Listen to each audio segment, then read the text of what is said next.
Hey. Welcome to And You Know This. I'm your host, Katura Kendrick. And guess what I believe?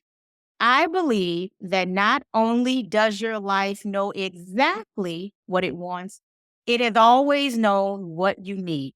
But here's a trick: you got to get real good at silencing all of the other voices around you so you can hear your life speaking to you and give it what it has known you needed since day one. My guest today is living proof of that. I am super psyched to have with me Allie McPherson. How you doing, girl? I'm doing good. Wow, that was a great intro. Woo! Woke me up. Well, I'm glad it woke you up and got you sitting up straight. So before we get into the heart of the conversation, I always like to have my guests speak for themselves. So Allie, tell us who you are, and most importantly, Allie, what brings you joy? Yes, I love those questions. So who I always say I'm a journalist first before anything. I love arts and culture journalism. That's something that I will always love, will always do. I'm also an entrepreneur, so I am in the starting process of starting my businesses, coaching and a food and beverage business. So I entrepreneur at heart. And something that really brings me joy. I think I would have to say interviewing people. And I didn't expect to say that. I would think to say like, "Oh, my hanging out with my friends doing that." And that brings me joy too, but I think just like speaking to people and like because I went to journalism school and because I'm someone who talks a little too much, and I have my podcast. I love just talking to people and interviewing people. That brings me so much joy. I love it. That's one of the many things we have in common, Allie, because listen, as my mama used to say all the time when I was a kid, you can talk. No one can ever accuse you anything of being lost for words. And I too enjoy talking to people and just learning from other folks. So I'm glad you said that because it reminded me of yet another reason why I wanted to have you here on the show and why I enjoy talking to you, period. All right. So I brought you here because you are a young adult woman who wants to eventually be a full-time entrepreneur. You want to be, what's that Beyonce line? Diva's just another word for female hustler. You want to be Yes, the yes. Beyonce. Shout out to Beyonce. Exactly. You want to be the Beyonce of many different venues.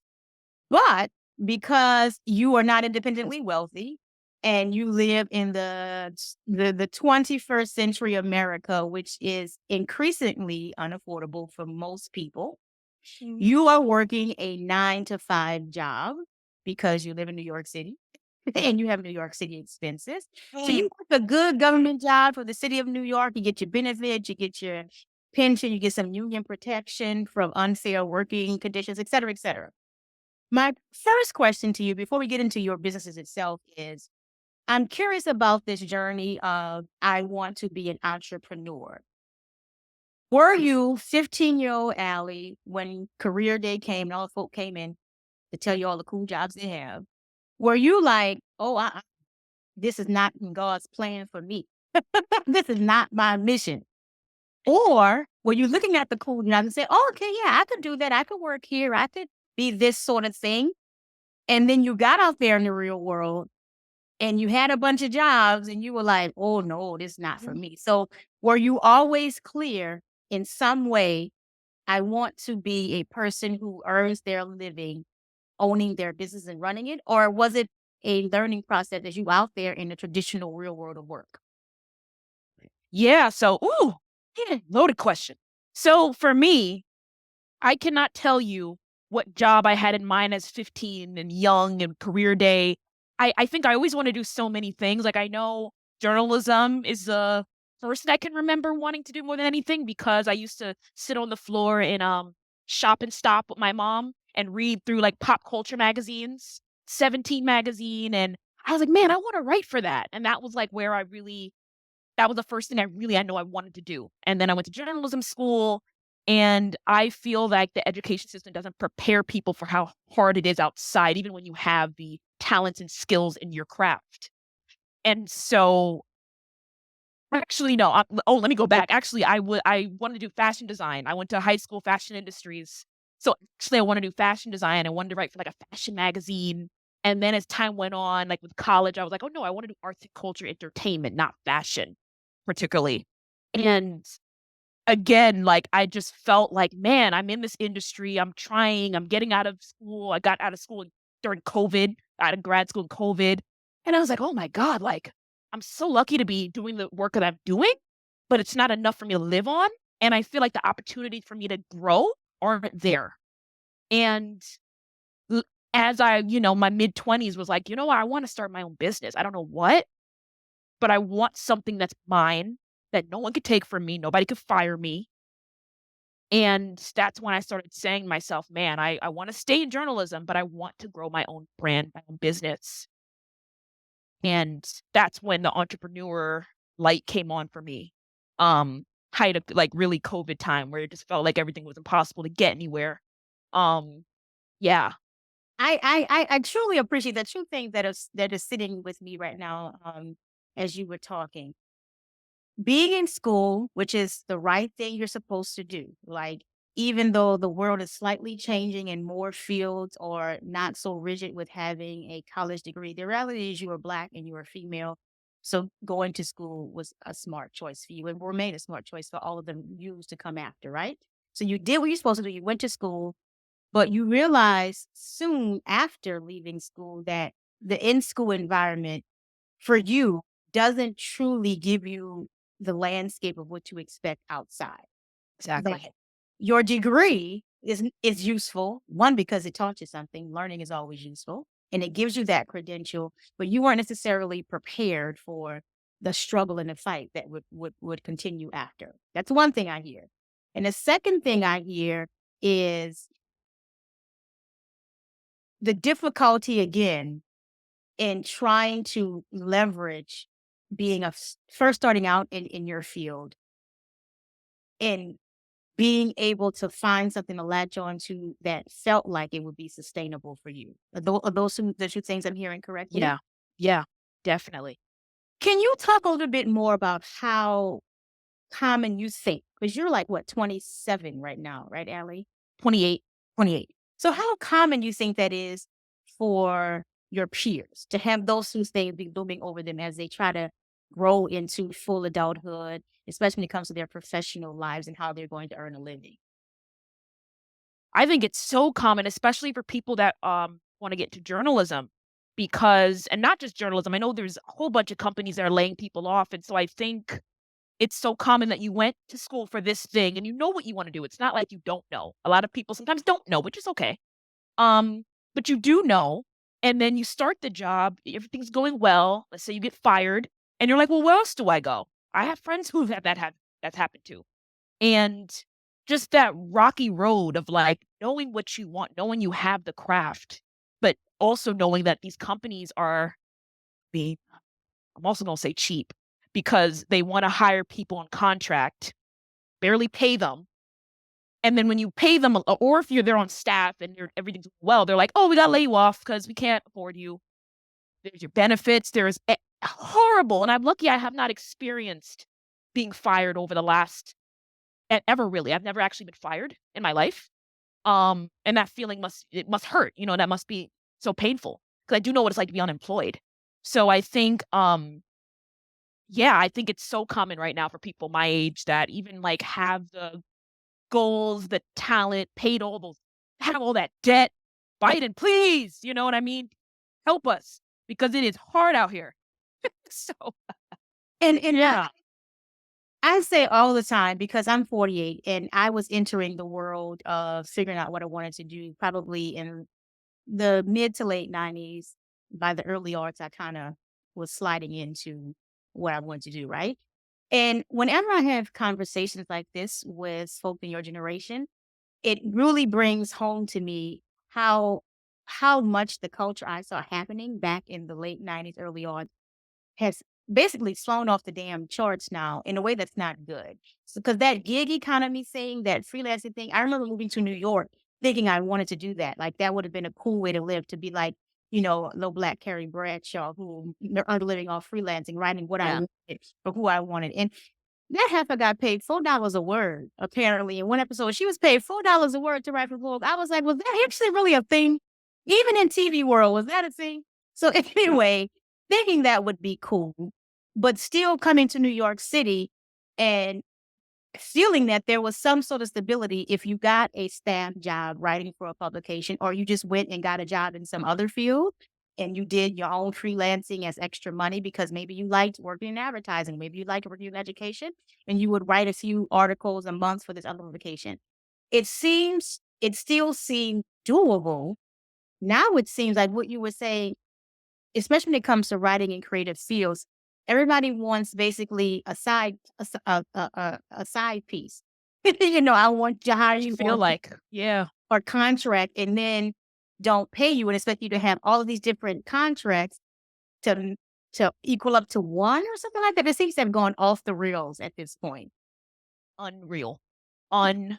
And this is why I tell everybody my age, become an entrepreneur. I'm not saying it's easy. I'm not saying it's always fun. Start something that's yours. Nobody can take from you. I've been telling people that you can't just have one job anymore. Can't, you Mhm. know. Yeah. And that's the perfect segue to what I wanted you to talk a bit more about too. You said you tell everybody in your peer group, become an entrepreneur in something, whatever it is, right? Own your own stuff. But you said it's difficult. I'm not sure you're familiar with this. I guess she's a writer and a speaker, Lovey Ajayi. Yes, I do know of her. Yes, yes. She started literally built her whole little empire. I remember in the 2010s, her just writing blog entries about scandal because she enjoyed it. And now all of a sudden, she has this whole empire. She has her books. She has all of this brand connected to her being causing good trouble and being sort of a hot mess, but in a good way, right? Yeah. She posted on one of her platforms a while ago how she gets so angry when people try to shame those who don't want to start their own businesses because they want to work on a plantation. And she says, because those people truly downplay the level of sacrifice, the difficulty that it takes to successfully start and sustain a business, no matter what it's in. And she says she doesn't regret, of course, starting her own company, but at the same time, it's a lot of work and there's times when she wants to fire herself. So I want you to talk about Sounds as about right. as a beginning Lovey Ajayi, what would you pinpoint again, especially as you work your job because you got to pay your rent, you got to go out with your homies and have brunch, and I do put that on the needs list. That's not a want. That's Yes. a Yes. you got to take your little weekend trips. That's a need. That's not a want, Exactly. right? So you work your job and you do your little side hustles as you build these businesses. What is at this stage as you're building a recurring difficulty that you just want to be honest about in getting to the Lovey J.A. stage? Money. That is it. Money, money, money. The goals are there. I got the plan. I got the this money because hiring a business consultant, money, tax people, money, website, I you can name it. The product itself, that is, I think, the hardest part. And I know that there's investors and such, but I very hard to get someone to invest in something that's not yet a product yet. Very hard for them to say, I'm gonna put my name on the line and put thousands of dollars down here. That is difficult. And I think, yeah, money. That is the main thing. That's the recurrent thing because like you said, I am working a 9 to 5, but bills, trips. I think it is a need for me, like not a need to be able to go on a little retreat or go on Mexico with my friend. Like that is a need. I don't want to work so hard that I can't enjoy, It's you true. know. I tell young people all the time, don't put those quote unquote luxuries or frivolities on the if I can or want. Let's budget for that as a need. Pay your Yes. rent, put Con Ed on the list, hanging out with the homies is third. And traveling with the homies, which is a great time. That is time you will look back and be like, I'm so glad I did that. So like I look back at when I went with my friends to Mexico, a girls' trip. I was not rich, but I sure as hell had a great time. We went to 2 cities. We went to actually, I think you and I went to Mexico around the same time too. We went to say, San Miguel, yeah. yeah, I'm glad I didn't say no to that. Oh my gosh, imagine. Yeah. Exactly. It is definitely, and again, I appreciate you kept it real. You were like, I liked how you thought about it for a second. Money is money is the biggest difficulty because it reminds me. I saw this meme go around on social media where someone's trying to be deep and spiritual, saying, aside from money, what what would be the biggest thing that solved your problems? And then people answered, the money you just set aside. That is the thing I would take to solve my problems, because I think that's the reality that people don't want to talk about enough. And just in general, but especially if you are trying to start something, as you said, you don't have concrete proof for an investor, you won't waste your money here. They may like you, they may believe in your product or your content, or whatever it is you're trying to start. But if you don't have evidence that this won't waste your money, it's hard to get someone to invest. And there's no lack of research about, especially Black women, finding seed money for their projects, right? So I can appreciate your saying that that is the reality of it. So Yeah. how do you balance? Like, I'm assuming you don't hate your day job. It's not your passion, but you don't hate it. Am I correct in that assumption? Yeah, I don't hate it. Well, sometimes. Depends what kind of day. It depends what day it is. Yeah. After the night, you're like, it's cool. I'm Yeah. it's easy enough, decent work, whatever, whatever. So Yeah. it's enjoyable enough for what it brings you, right? And at the same time, you're clear you want to start this business, which we'll talk about later. You want to be able to own yourself. Like you said, you learned coming out of college in COVID or grad school in COVID, I can't be relying on these companies for jack. I got to own something that folk can't take from me. How do you balance going in every Yeah. day to the 9 to 5 that isn't awful, but you're clear this is not in my mission, and the building up of the alley empire in the very early stages? How do you balance those two? Yeah, it's really difficult because and what makes it easier is the fact that I work from home 2 days a week. Um, but I work, out in Queens, so it's a bit far. And it's tough because I go to the gym after, and by the time I come home from the gym, I'm like, "Oh God, I'm tired. I want to bed."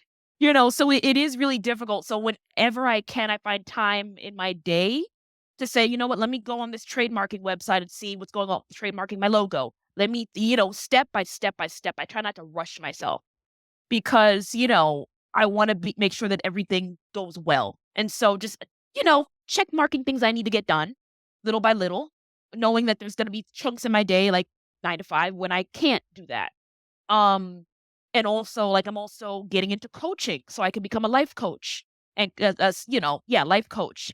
And so I have my coaching program. So that's also one of the ventures I'm getting into. So just making sure every day I'm doing something toward those goals. And of course, my freelancing with BET, that comes on occasion. That doesn't come as consistently as a 9 to 5. So just making sure every day that I say to myself, you know what, I'm working this job I don't want, but each day I have to do something toward what I want to do in my life. Mm, Um, which is a challenge, but if you really want it bad enough, you can do it.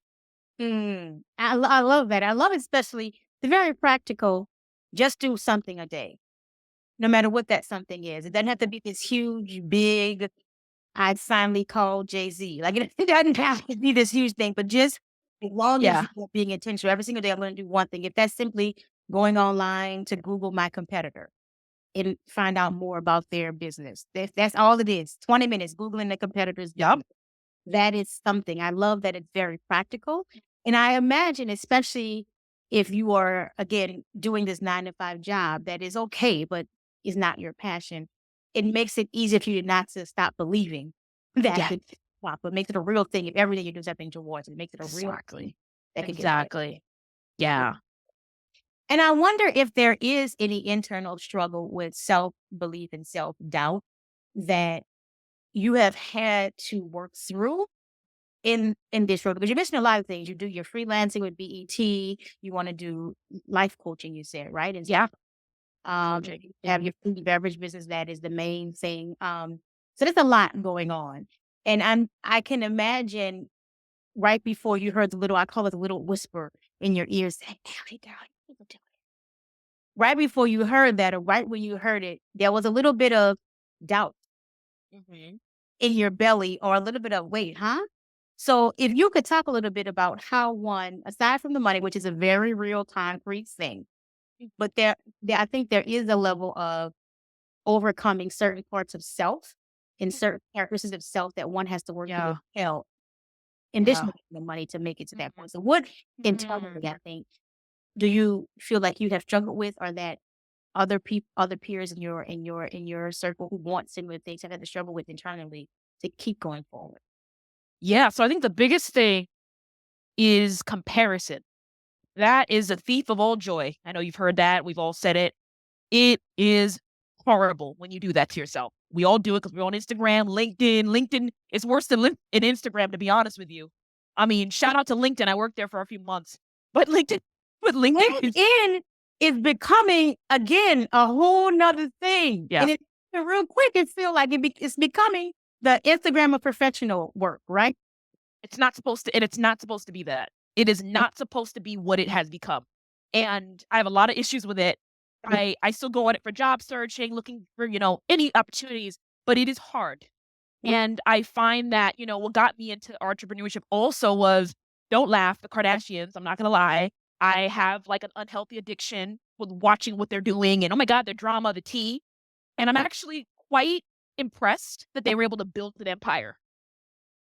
And Jackson, one of my yeah, favorite podcasts, it went off the air now, but of course, all the records are still on Spotify. It's called Into It with Sam Shepard. I forget his last name. But anyway, they did a whole episode on how Kim Kardashian, especially, is a lot smarter than her look at my boobs, look at my ever changing body brand would suggest, right? And they yeah, laid out how that whole family has been very intentional in building up their brand. So I laugh, but it makes perfect sense that that would be something that you would look at yeah, and get some yeah. idea. But I'm sorry, finish what you were saying.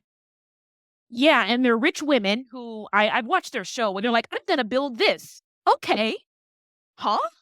Just says I'm gonna build this. Okay. Like I mean, that's not how Facebook was made. That's all these big companies were made like in basements and people struggling and Jeff Bezos. And so, how do you go to your mom? Oh, I'm going to start this, what would 818 brand that Kendall has, whatever. And she just gets it. Like, it makes you feel like, God, like regular people like us don't get nothing. We ain't never going to get that. And because I chant, I practice Nichiren Buddhism as you do as well.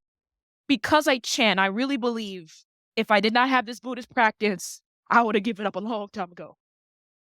Girl, you and me Because both. yeah, I'd be like, "Eh, whatever. It's not gonna happen. I'm gonna work at this city job forever."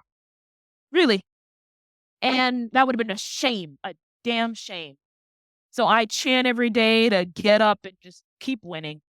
Sensei says, "Keep winning." You know what? You didn't lose because 'cause you're getting up and you're going. Excellent. Um, Excellent. Mm. so that it for me, but comparison and the self-doubt that comes from comparison. And I think that's what holds not just me, but a lot of women back, a lot of women. Mm. I love how you made it specific. A lot of women are held back by that.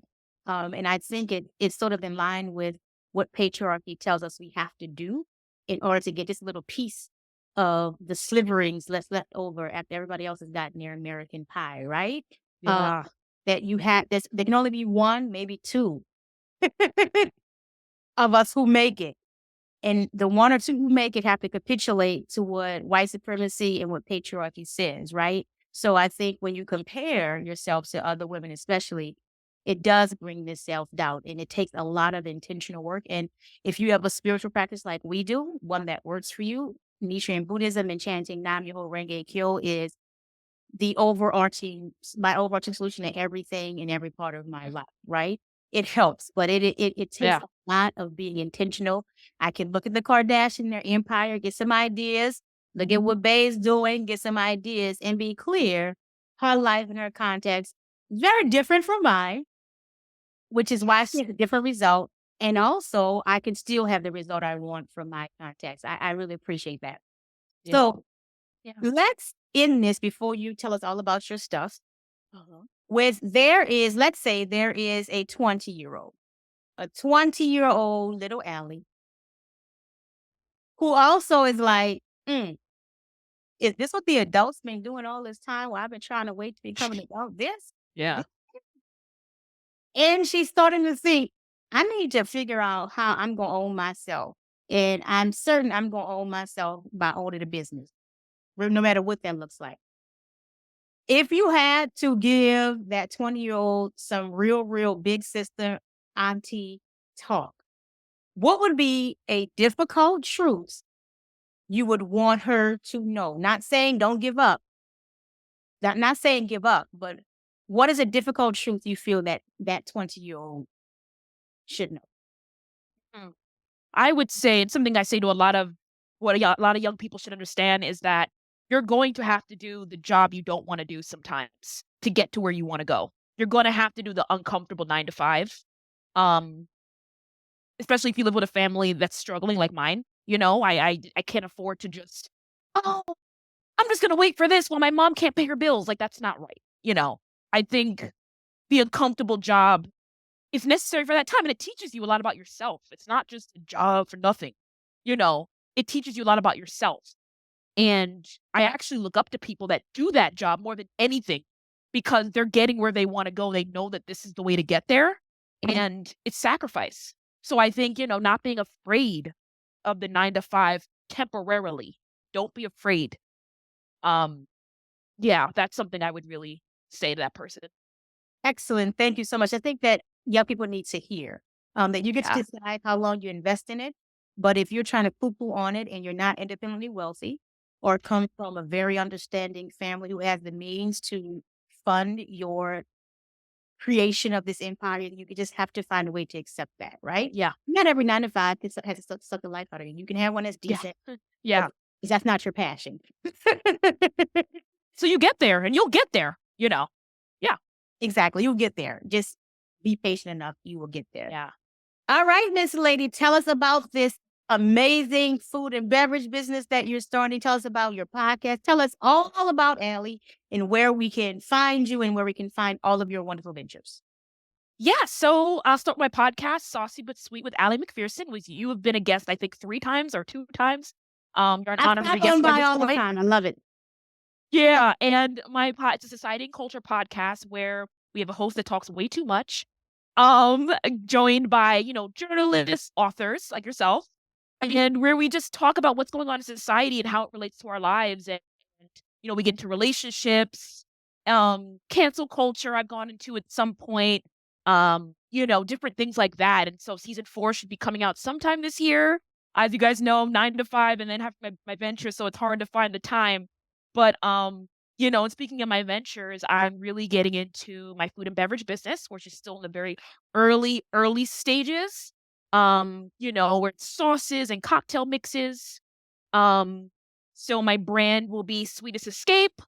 And yeah, it's something that I'm really looking forward to because, I love food and I love me some cocktails. It'll be margarita cocktails.